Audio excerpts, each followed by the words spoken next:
My vibrant garden, a haven for buzzing bees and fluttering butterflies, was a labor of love.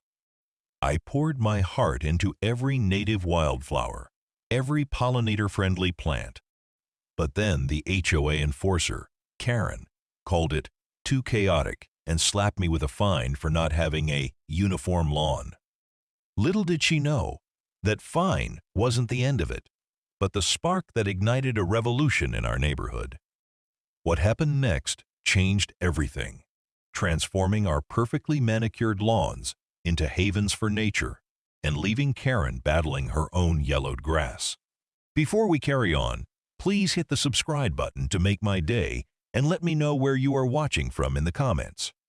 The sun, a benevolent orb, warmed my back as I knelt in the rich, dark soil of my front garden.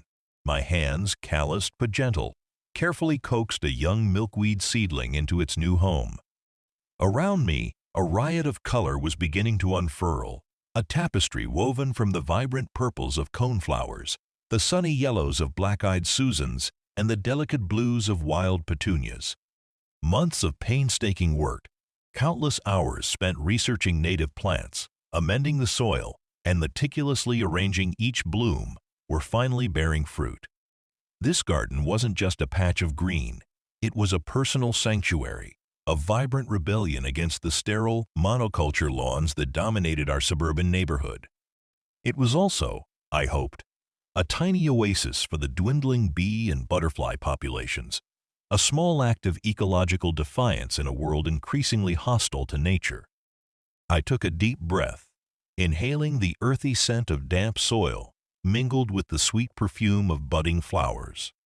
A monarch butterfly, its wings a striking orange and black, fluttered past my nose, pausing to dance around a cluster of newly opened butterfly weed. A contented sigh escaped my lips. This was my happy place, my refuge from the often mundane routines of my marketing job, my creative outlet. My tranquility, however, was abruptly shattered by a sharp, authoritative tap on my shoulder. I stiffened, recognizing the precise, almost aggressive rhythm. I already knew who it was before I even turned around. Karen Decker, the self-appointed and perpetually aggrieved enforcer of our homeowners association, the HOA.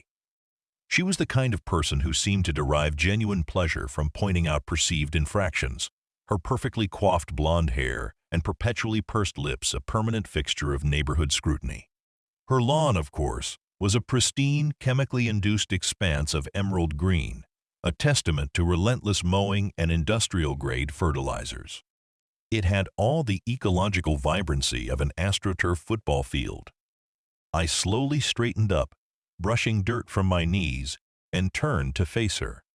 Her eyes, usually narrowed in suspicion, were now widened in something akin to shock, her gaze sweeping across my burgeoning wildflower meadow with an expression of thinly veiled disgust. "Mr. Castillo," she began, her voice a brittle, icy tone that always grated on my nerves, "we need to talk about your landscaping." She paused, as if the word itself was offensive when applied to my flourishing ecosystem. I braced myself. "Good morning, Karen. What about it?" I tried to keep my voice even, but a flicker of defiance sparked within me. I knew this was coming. My garden, in its wild, natural beauty, was a direct affront to her rigid aesthetic sensibilities. "It's chaotic, Mr. Castillo," she declared, gesturing dramatically with a perfectly manicured hand towards my colorful array of blooms. "Completely unkempt, it looks like a field, not a proper front yard. Our bylaws clearly state uniform lawn aesthetics. Your garden, as you call it, is a visual blight. It detracts from the property values of the entire street." A wave of exasperation, hot and stinging, washed over me. "Karen, these are native wildflowers.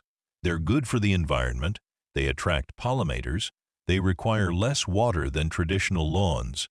It's not unkempt, it's biodiverse, it's alive." My voice rose slightly, my usual calm giving way to passionate defense. Her lips thinned into a severe line. "Biodiverse or not, Mr. Castillo, It is not compliant. It is too colorful. It is messy. It looks unmaintained. You are in violation of Section 4B, subsection 2 of the HOA bylaws pertaining to exterior landscape uniformity. She pulled a folded sheet of paper from her impeccably tailored blazer pocket, already a prepared notice. You have exactly 1 week to rectify this situation. Replace this mess with a proper uniform lawn or face a daily fine of $50. My jaw dropped. $50 a day? For planting flowers? The sheer audacity, the petty tyranny of it, took my breath away. A proper uniform lawn is a biological desert, Karen. It wastes water, requires constant chemical inputs, and does absolutely nothing for the ecosystem. My garden is actually beneficial. The bylaws are the bylaws, Mr. Castillo, she stated with an air of unshakable righteousness, as if her word was law and her taste impeccable. You signed them when you bought the property. You have been formally notified. Good day. With a dismissive sniff and a final disdainful glance at my beloved blooms, she turned on her heel and strode back to her perfectly manicured house, leaving me fuming amidst my vibrant, now apparently illegal, wildflowers. I stared at the fine notice in my hand, the crisp white paper feeling like a personal insult. Too colorful. The phrase echoed in my mind, a ludicrous condemnation.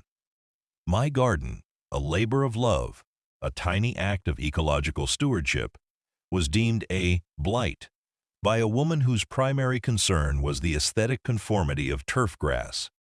The initial anger soon gave way to a simmering resentment, and then a slow, determined resolve. I wasn't going to tear out my garden. I wasn't going to let Karen Decker, or the antiquated HOA bylaws she so rigidly enforced, dictate how I connected with nature on my own property. This wasn't just about my garden anymore. It was about principle. It was about challenging a system that prioritized superficial uniformity over environmental responsibility and individual expression. That evening, I reread the entire HOA bylaw document, a thick, confusing tome of legalese. I highlighted every clause pertaining to landscaping, searching for loopholes, for avenues of appeal. The more I read, the more frustrated I became. The bylaws were indeed vague, open to interpretation, and clearly written by someone with a rigid, outdated view of suburban aesthetics. They were, in a word, ripe for revision. A daring, almost audacious idea began to form in my mind. The HOA board. Board members set the rules. What if I didn't just fight the fine, but challenged the very authority that levied it? What if I ran for the HOA board? The thought was daunting. I was an introvert, someone who preferred the quiet solitude of gardening to the politics of neighborhood committees. But the image of Karen's smug face, the sting of her too colorful insult, fueled a newfound determination. I wasn't just going to defend my garden. I was going to change the very rules of the game. The fight, I realized, was just beginning, and I was ready to sow the seeds of a revolution. The fine for my chaotic garden ignited a fire in me, a simmering indignation that refused to be extinguished. Karen's dismissive, too colorful comment replayed in my mind, a constant reminder of the arbitrary power wielded by the HOA and its self-appointed enforcers. My initial desire was simply to defend my sanctuary, but that quickly evolved into a deeper conviction. This wasn't just about my yard. It was about the fundamental right to cultivate a space that reflected one's values, especially when those values aligned with ecological responsibility. I began my research with a vengeance. I devoured articles on HOA laws, community organizing, and environmental landscaping. I learned about xeriscaping, permaculture, and the critical role of native plants in supporting local ecosystems. The more I learned, the more ludicrous Karen's rigid adherence to monoculture lawns appeared. It wasn't just aesthetically stifling. It was environmentally irresponsible, a drain on water resources, and a toxic burden on the soil. My next step was to talk to my neighbors. This was, admittedly, outside my comfort zone. I was generally a private person, content in my own little world. But this felt different. This was a shared grievance, even if many neighbors hadn't voiced it openly. I started subtly at first, chatting over fences during dog walks, casually mentioning the fine I'd received. Can you believe it? I'd say, feigning a degree of nonchalance. Fined for having wildflowers. Apparently, my garden is too colorful. The reactions were overwhelmingly supportive. Mrs. Rodriguez, who lived 2 houses down, and whose roses often spilled over her meticulously trimmed hedges, clucked sympathetically. "That Karen! Always meddling. Your garden is beautiful, Omar.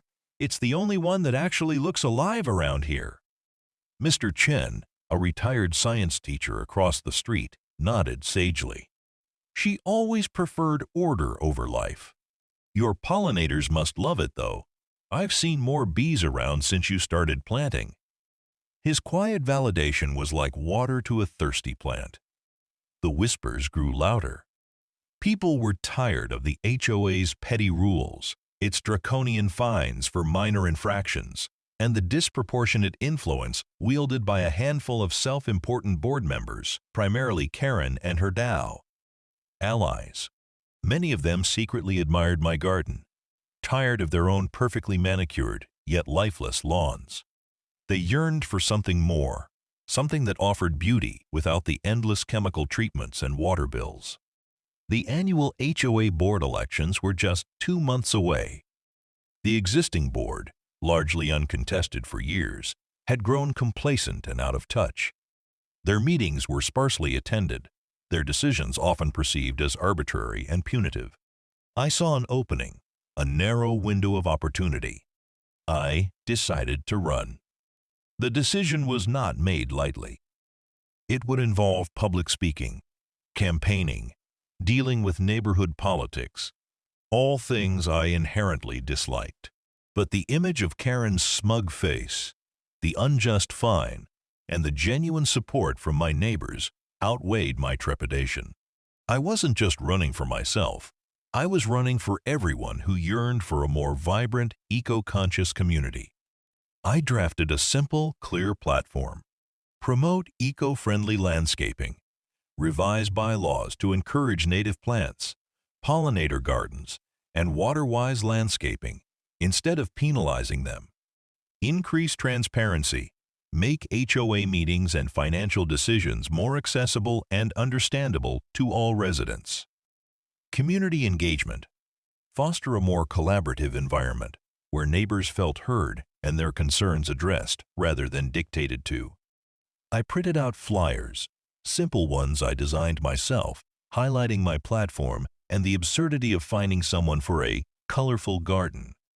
I slipped them under doors, posted them on community bulletin boards, and handed them out during my evening walks. I started attending every HOA meeting, sitting quietly at first, listening, then gradually asking pointed questions about budget allocations and bylaw interpretations, much to the visible annoyance of Ann, Karen, and the existing board. My campaign wasn't polished or professional. It was grassroots, authentic. I talked to everyone, listened to their frustrations, and shared my vision for a more vibrant, sustainable neighborhood. I learned about Mrs. David's struggle with her rose bushes that were too tall, and Mr. Kim's frustration with the strict garbage can storage rules. These seemingly small grievances, when accumulated, painted a picture of a community stifled by excessive regulation. Karen, predictably, was furious. She saw my candidacy as a direct challenge to her authority, a personal affront. She started spreading rumors, calling my garden a wild mess that attracts vermin, which it absolutely did not, and implying that I was disruptive and unfit for leadership. She even went door to door, trying to dissuade people from voting for me, emphasizing my supposed lack of experience in community governance. Her efforts, however, backfired spectacularly. Her increasingly shrill tone and transparent attempts to discredit me only served to highlight her own authoritarian tendencies, pushing more undecided voters into my camp. The night of the HOA election meeting arrived, and the community hall was packed, far more so than any previous meeting. A nervous flutter danced in my stomach. I gave a short, heartfelt speech, not about abstract policies, but about our shared home, about fostering a neighborhood that was both beautiful and responsible. I spoke about the joy of seeing bees in my garden, about saving water, about empowering neighbors to shape their own environment. Then came the voting. Ballots were cast, counted, and the results announced. My name was called. And then again, and again, I had won a seat on the board. Not just a seat, but with an overwhelming majority, the highest number of votes anyone had ever received in the HOA's history. My heart swelled with a mixture of disbelief and profound gratitude. I glanced over at Karen. Her face was a mask of furious disbelief. Her eyes narrowed into slits as she stared at the vote count. The self-appointed enforcer, the one who had tried to stifle my colorful rebellion, had just witnessed her authority crumble. I knew then that my journey as a board member would be challenging, but I had the mandate of the people. And my first order of business? Those antiquated landscaping bylaws. The revolution, I realized, had only just begun. The power of a single, vibrant garden had blossomed into a full-fledged movement. My victory on the HOA board felt less like a triumph and more like the opening salvo in a long, drawn-out campaign. Karen Decker's face, a contorted mask of disbelief and thinly veiled fury, was seared into my memory from that election night. Her usual air of unshakable authority had crumbled, replaced by a brittle resentment that promised future battles. I knew she wouldn't take this defeat lightly, and I braced myself for the inevitable skirmishes to come. The first few board meetings after the election were a crash course in the intricate, often frustrating world of HOA bureaucracy. I discovered that the existing bylaws, the very rules Karen had weaponized against me, were indeed vague and open to interpretation, allowing for a considerable degree of subjective enforcement. This, I quickly realized, was a double-edged sword.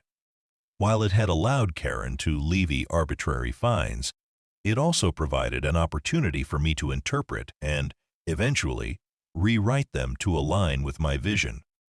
My fellow board members, a mix of longtime residents and a few equally frustrated newcomers, were initially wary. They had been accustomed to the old ways, the quiet resignation to Karen's pervasive influence. However, my overwhelming mandate from the community, coupled with my calm, fact-based arguments, slowly began to win them over. I didn't come in with a wrecking ball. I came with data, research, and a compelling vision for a more sustainable and inclusive community. My immediate priority was the landscaping bylaws. I spent countless hours drafting revisions, drawing on my research into eco-friendly landscaping, and collaborating with local environmental experts. I proposed language that explicitly encouraged native plants, pollinator gardens, rain gardens, and water-wise landscaping. I even included provisions for composting and natural pest control, pushing the boundaries of what a suburban HOA typically regulated. The aim was not to force every resident to convert their entire lawn overnight, but to create a framework that promoted and incentivized environmentally responsible practices, while gently discouraging the excessive use of turf grass and harmful chemicals. When I presented my proposed revisions at a board meeting, the atmosphere was tense. Karen, predictably, was incandescent with rage. "This is outrageous, Mr. Castillo," she shrieked, her voice echoing in the usually quiet meeting room. "You're trying to turn our beautiful, manicured neighborhood into a jungle. This is not what our residents want. This is a radical agenda." "On the contrary, Karen," I replied calmly, my voice steady despite the tremor in my hands. I had learned to speak with authority, to articulate my vision with clarity. The overwhelming support I received in the election suggests that many residents are indeed looking for change. And this isn't about jungle. It's about sustainability. It's about reducing water consumption, supporting local biodiversity, and creating a healthier environment for all of us. These are not radical ideas. They are responsible ones, embraced by communities across the country. I presented data. The average household uses thousands of gallons of water on lawns annually. The environmental impact of chemical fertilizers, the decline in pollinator populations. I showed examples of stunning, eco-friendly landscapes from other communities, demonstrating that beauty and biodiversity were not mutually exclusive. My arguments were rooted in logic and shared benefits, not just personal preference. The debate was fierce. Karen and her dwindling allies fought tooth and nail, clinging to their outdated notions of uniformity and aesthetic control. But I had prepared. I had rallied support from my neighbors, who flooded the meeting with letters and emails of support. Even some of the previously indifferent board members, swayed by my reasoned arguments and the undeniable groundswell of community support, began to shift their positions. Finally, after hours of heated discussion, a vote was called. The revised landscaping bylaws, promoting eco-friendly gardening and subtly discouraging monoculture lawns, passed with a clear majority.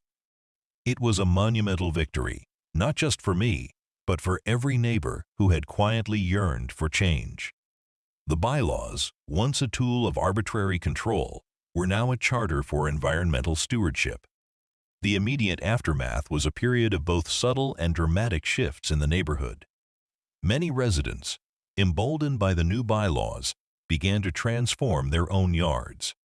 Suddenly, small patches of native wildflowers appeared. Rain barrels started popping up next to downspouts, and the telltale signs of chemical fertilizers became less prevalent. There was a renewed sense of community, a shared purpose that went beyond superficial aesthetics.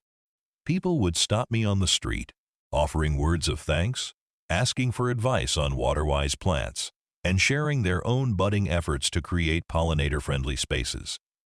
My garden, once a solitary act of rebellion, had become a blueprint, an inspiration.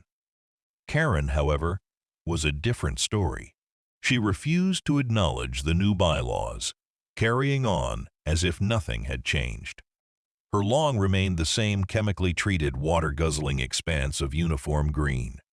But the summer that followed was unusually hot and dry, and the new bylaws, written with an emphasis on water conservation and native plant resilience, suddenly became a powerful tool.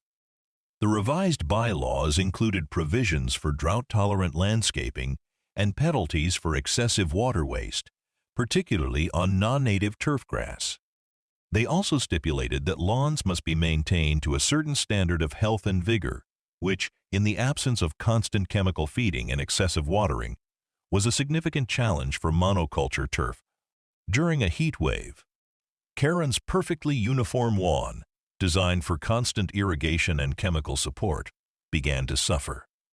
Patches of it turned yellow, then brown, starkly contrasting with the increasingly vibrant, drought-resistant native plants blooming in my yard and those of my supportive neighbors.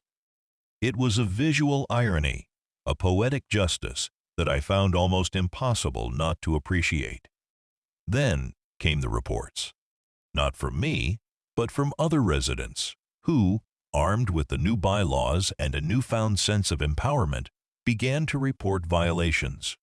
Yellowed grass, excessive water runoff from sprinklers, non-compliance with the new, healthy lawn standards.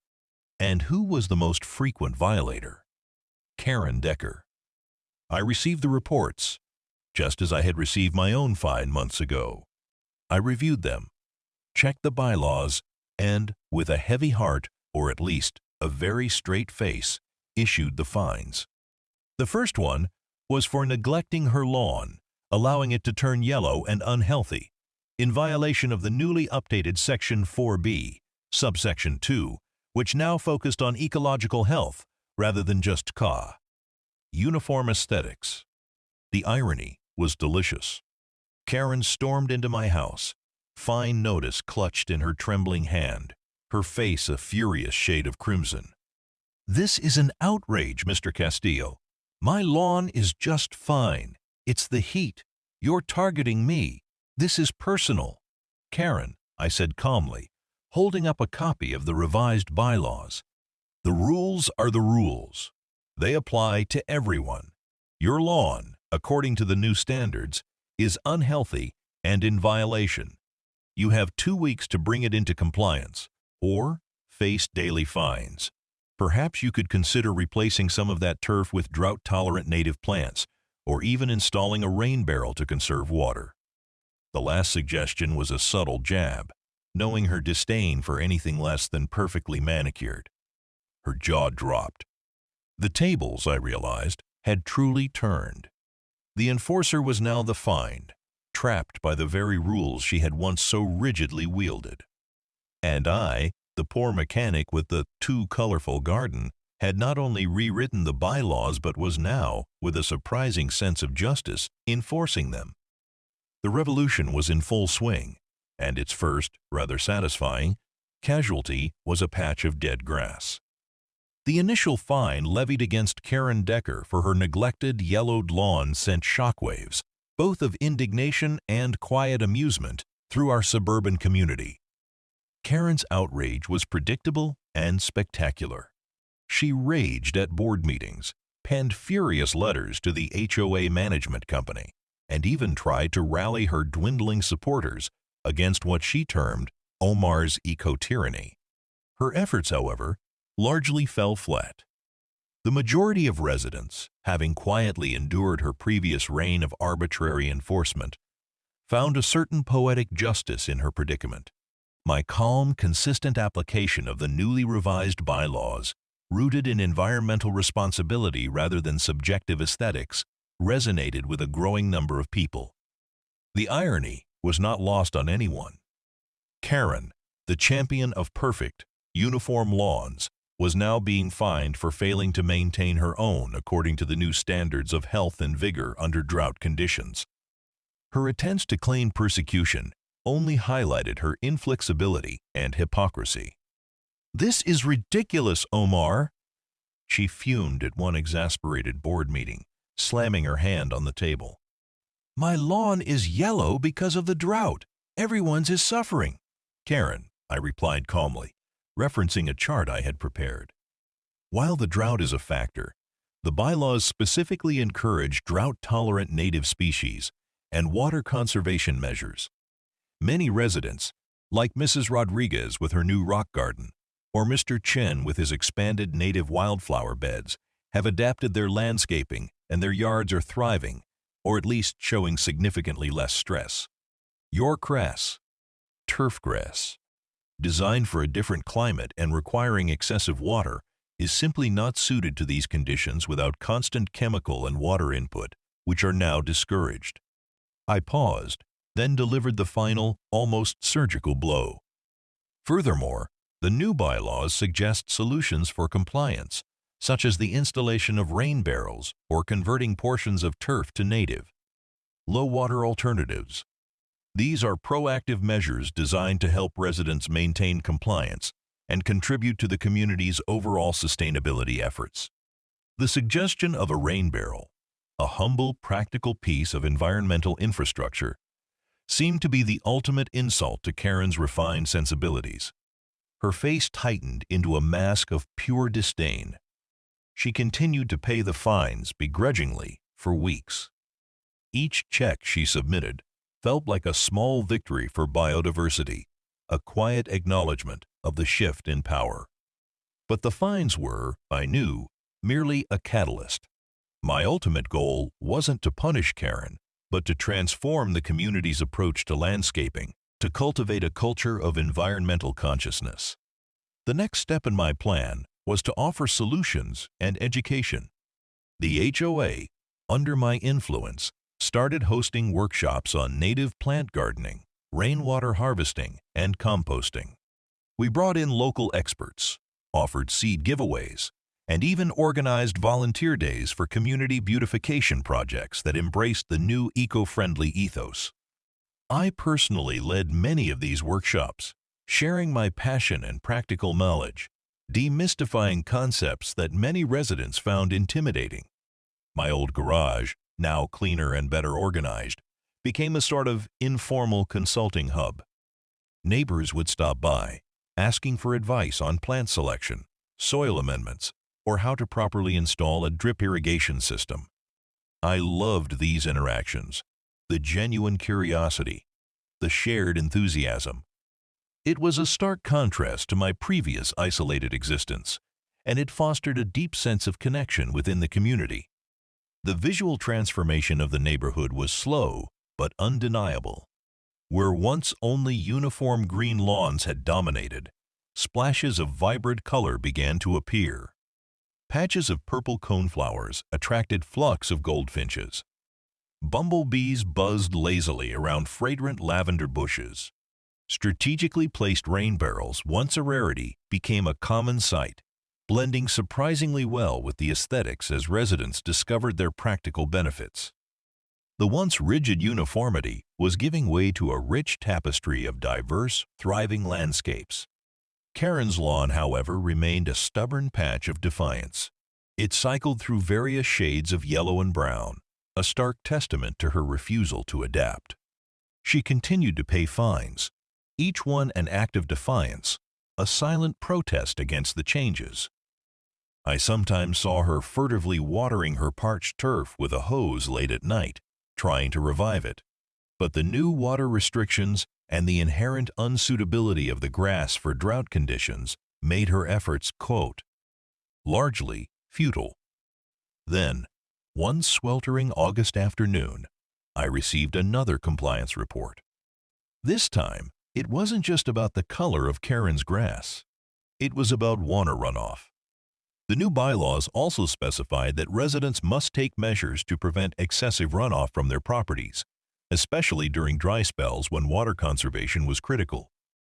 Karen's stubborn overwatering of her dying lawn had resulted in visible streams of water running down her driveway and into the street, a clear violation. The fine was significant, and it came with a mandatory compliance order: install a rain barrel or face escalating fines and potential legal action from the HOA. It was the moment of reckoning. I personally delivered the notice to Karen's door. Her eyes, behind the pristine white screen of her storm door, were wide with disbelief and fury when she saw me, fine notice in hand. "A rain barrel?" she hissed, her voice barely controlled. "You expect me to put a hideous plastic barrel on my property? It's an eyesore. It's tacky." "It's compliant, Karen," I replied, my voice steady, my gaze unwavering. "And it's a practical solution for conserving water, which is a requirement under the new bylaws. You have 2 weeks. If it's not installed by then, the fines will increase, and the board will have to consider further action." I presented her with information on aesthetically pleasing rain barrel designs and local rebate programs. I was offering solutions, not just imposing rules. She slammed the door in my face, the sound echoing through the quiet afternoon. I walked away, feeling a mixture of satisfaction and a strange sense of empathy. Karen was a creature of habit, resistant to change, and deeply invested in her rigid idea of what a neighborhood should look like. But the world, and our neighborhood, was evolving, and she was being forced to evolve with it. 2 weeks later, as I conducted a routine compliance check, I saw it. Tucked discreetly next to the corner of Karen's house, almost hidden by a newly planted ornamental shrub, a native, I noticed with a faint smile, was a dark green rain barrel. It was sleek, unobtrusive, and clearly functional. Water gurgled softly from its downspout, filling the barrel with collected rainwater. I inspected it closely, then pulled up my clipboard and marked her property as compliant. As I did so, Karen emerged from her front door, a watering can in her hand, heading towards her still somewhat yellowed, but now visibly recovering, lawn. She saw me, and her eyes narrowed, but she offered no verbal challenge. "Looks like you're in compliance, Karen," I stated, a note of professionalism in my voice. "The rain barrel is properly installed. Your fines will cease as of today." She simply grunted, her lips pressed into a thin line, but she didn't argue. She turned and began to water her lawn, using water from the rain barrel. The irony, once again, was palpable. The woman who had condemned my garden for being too colorful, who had clung so fiercely to her uniform lawn, was now embracing a small, but significant, piece of the eco-friendly future she had so vehemently resisted. I walked away, a sense of profound accomplishment settling over me. My garden, once a personal battleground, had become the unlikely catalyst for a community-wide transformation. It hadn't been about winning against Karen. It had been about changing hearts and minds, one native plant, one rain barrel, one softened perspective at a time. The revolution, I realized, was not just in the bylaws, but in the slow, persistent shift towards a greener, more vibrant, and more connected neighborhood, all sparked by a few too colorful wildflowers. The installation of Karen's rain barrel marked a turning point, not just in her compliance, but in the subtle dynamics of our neighborhood. It wasn't a sudden conversion, but a grudging acknowledgement of a new reality. Her lawn, though still predominantly turf, slowly began to show signs of a reluctant adaptation. I noticed her using less chemical fertilizer, and the brown patches, while not entirely gone, became less severe as she relied more on the collected rainwater. It was progress, slow and incremental, but progress nonetheless. My role on the HOA board became less about fighting battles and more about fostering collaboration. My initial supporters, emboldened by the success of the bylaw revisions, became active participants in community initiatives. We launched a neighborhood composting program, organized seed swaps, and even started a community garden in a previously unused common area. The once stifling HOA, under my influence, had become a genuine force for positive change, a facilitator of community growth rather than a punitive overseer. I found immense satisfaction in this shift. My weekdays were still spent at my marketing job, but my evenings and weekends were now dedicated to the HOA and its environmental projects.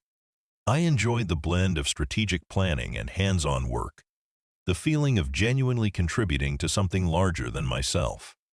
My technical mind, once solely focused on engine mechanics, found new avenues for problem-solving in community development and ecological design. The local media, having picked up on the initial HOA Karen versus Wildflower Guy narrative, continued to follow our story. They featured articles about our community's green transformation, highlighting the success of the new bylaws and the positive impact on local biodiversity. My garden, once deemed too colorful, became a local landmark, featured in nature magazines as an example of successful native landscaping within an HOA. Visitors from other neighborhoods, and even other states, would sometimes stop by, admiring the vibrant blooms and asking for advice. It was a surreal but gratifying experience, seeing my personal passion become a model for others. Karen, however, remained a complicated figure. She rarely attended board meetings now, her public outbursts having dwindled into sullen silence. She still maintained a cool distance, never directly acknowledging my leadership or the success of the new initiatives. Yet, there were subtle signs of change, almost imperceptible to anyone who wasn't actively looking for them. I noticed her occasionally glancing at my garden, her expression unreadable. I even saw her, once, hesitantly inspecting a new native plant display at a local nursery, her curiosity seemingly outweighing her disdain. One crisp autumn morning, as I was raking leaves, Karen approached me, her usual brisk walk replaced by a hesitant pace. I braced myself for a complaint, a thinly veiled criticism. "Mr. Castillo," she began, her voice unusually soft, almost tentative. My sprinkler system broke last week, the old one, and with the new bylaws on water conservation, I was wondering if you could recommend someone to install a more efficient drip irrigation system?" I looked at her, genuinely surprised. This was unprecedented. A direct request for help, an admission of need, a subtle acknowledgement of my expertise. A flicker of triumph surged through me, quickly replaced by a quiet sense of compassion. The rigid facade was finally cracking, not under the weight of fines, but under the simple, undeniable reality of a changing environment and the practical need for sustainable solutions. "Of course, Karen," I replied, keeping my voice neutral and professional. "I know a few good contractors who specialize in water-wise systems. I can even give you some tips on integrating native plants into a drip system, which will further reduce your water bill." She nodded, a faint, almost imperceptible hint of gratitude in her eyes. "Thank you, Mr. Castillo." She didn't offer a smile, or any effusive thanks, but it was enough. It was a truce, an unspoken acknowledgement that pragmatism had finally trumped prejudice. The contractor I recommended installed Karen's new drip irrigation system. Slowly, subtly, her lawn began to transform. She even started replacing some of the struggling turf with hardy, drought-tolerant ground covers and small native shrubs, undoubtedly influenced by the new bylaws and the visually thriving landscapes around her. Her yard would never be a wild, vibrant pollinator paradise like mine, but it was evolving, becoming more responsible, more ecologically sound. The rigid conformity was softening, giving way to a more nuanced appreciation for environmental balance. The community garden flourished, becoming a hub of activity and connection. Children learned about ecosystems. Teenagers volunteered their time, and older residents shared their gardening wisdom. The neighborhood, once characterized by its sterile uniformity and underlying tensions, now felt vibrant, interconnected, and genuinely thriving. It was a testament to the power of collective action, to the idea that a single person, driven by principle and passion, could ignite a profound shift. As the years passed, my tenure on the HOA board and my role in the National STEM Advancement Foundation's outreach deepened my understanding of human behavior, community dynamics, and the intricate dance between nature and human endeavor. I learned that change, especially cultural change, is a slow, often frustrating process, but that persistence, education, and leading by example can ultimately transform even the most entrenched resistance. One warm spring evening, a new family moved into the house directly across from Karen. The young couple, clearly enthusiastic, were busy unloading boxes. I watched from my porch, a quiet observer of the evolving landscape of our community. As they carried the last box, the husband noticed my garden, its vibrant blooms now in full glory, buzzing with life. He stopped, his jaw dropping in admiration. "Wow!" he exclaimed, turning to his wife. "Look at that! That's incredible! I hope the HOA allows us to do something like that." Just then, Karen emerged from her house, carrying a small, perfectly pruned native shrub in a pot. She paused, seeing the new neighbor's awestruck face.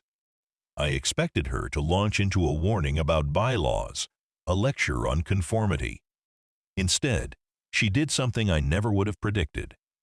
"Actually," Karen said, her voice surprisingly mild, "the HOA bylaws have changed. They encourage this kind of landscaping now. It's better for the environment, and it saves on water." She even offered a faint, almost imperceptible smile.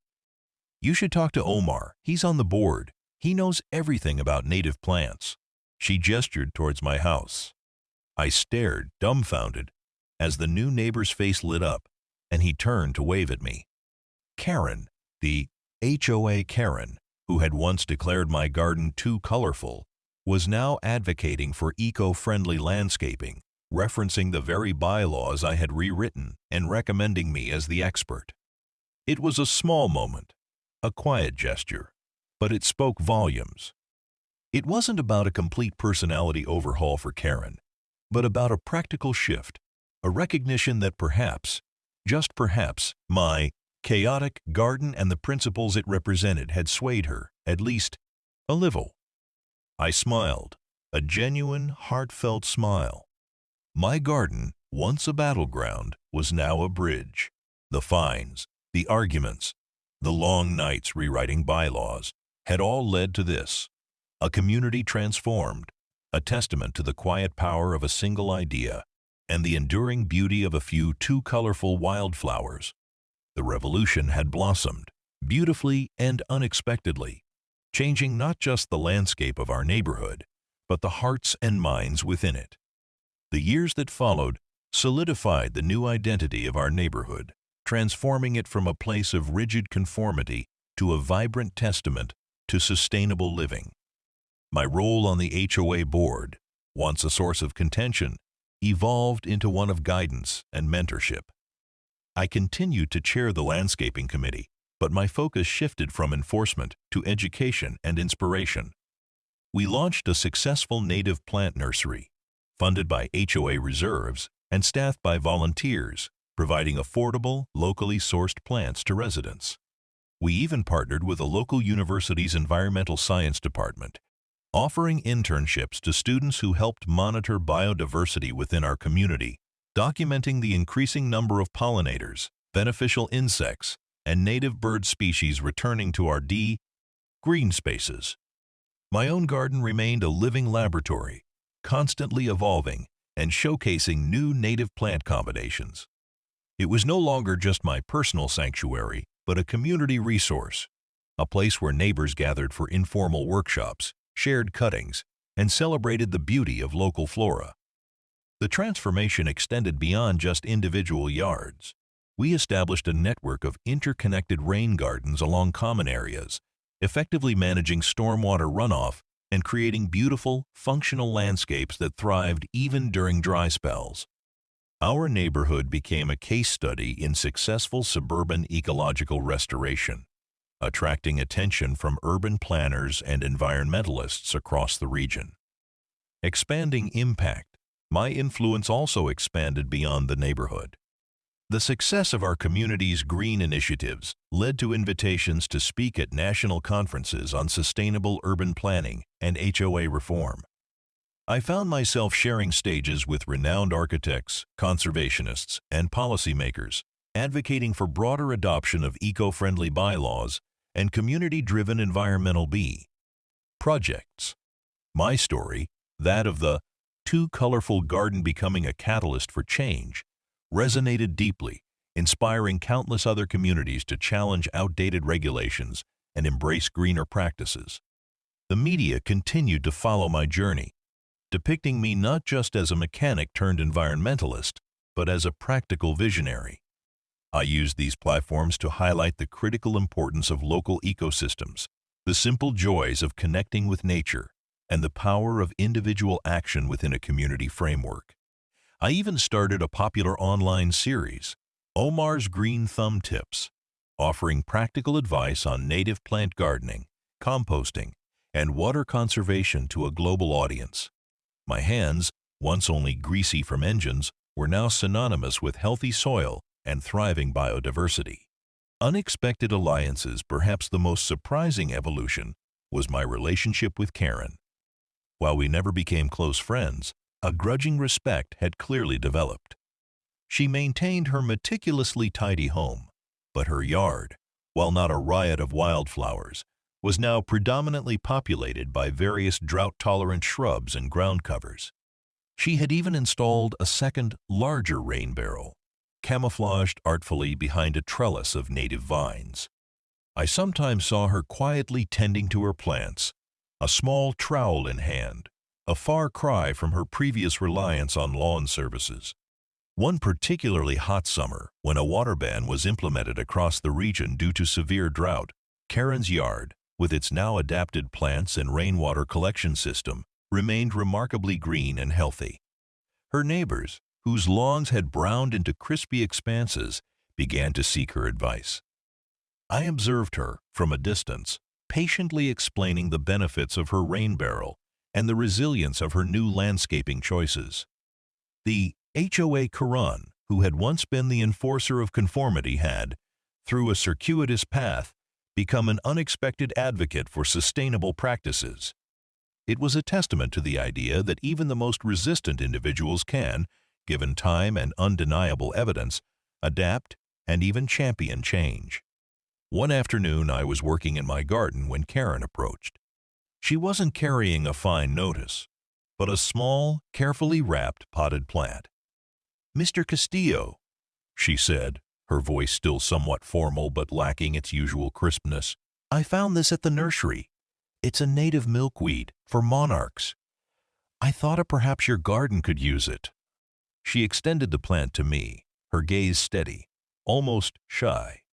I took the pot, genuinely touched. "Karen, thank you. That's very thoughtful. It will be perfect." She gave a slight, almost imperceptible nod, a hint of a smile touching her lips before she turned and walked back to her house. It wasn't a grand gesture, no apology for past grievances, but it was a quiet offering, a symbol of a bridge built one native plant at a time. The battle over too colorful had finally, truly ended, replaced by a shared understanding and a burgeoning respect for the vibrant life that could thrive when given the chance. A lasting legacy, years turned into decades. Our neighborhood became a model for sustainable urban living, a thriving ecosystem where human habitation and natural biodiversity coexisted harmoniously. My garden, a beacon of that transformation, was meticulously cared for, a living testament to the power of one person's vision. I eventually retired from the HOA board, passing the torch to a new generation of enthusiastic, eco-conscious residents, many of whom had been inspired by the changes I had initiated. My greatest legacy, however, wasn't just the greening of a neighborhood or the widespread adoption of eco-friendly bylaws. It was the shift in mindset, the collective understanding that beauty could be found not just in uniformity, but in biodiversity. That responsibility extended beyond property lines to the health of the entire ecosystem, and that even the smallest act of defiance, when rooted in conviction, could blossom into a profound and lasting transformation. The story of the poor mechanic and his too colorful garden became a fable, passed down through generations in our community. It was a reminder that change often begins with a quiet act of courage, a willingness to stand up for what you believe in, and the patient cultivation of seeds of an idea, even when faced with seemingly insurmountable opposition. My little garden, once a battleground, had indeed sown the seeds of a revolution, proving that true vibrancy lay not in rigid control, but in the glorious, untamed diversity of life itself.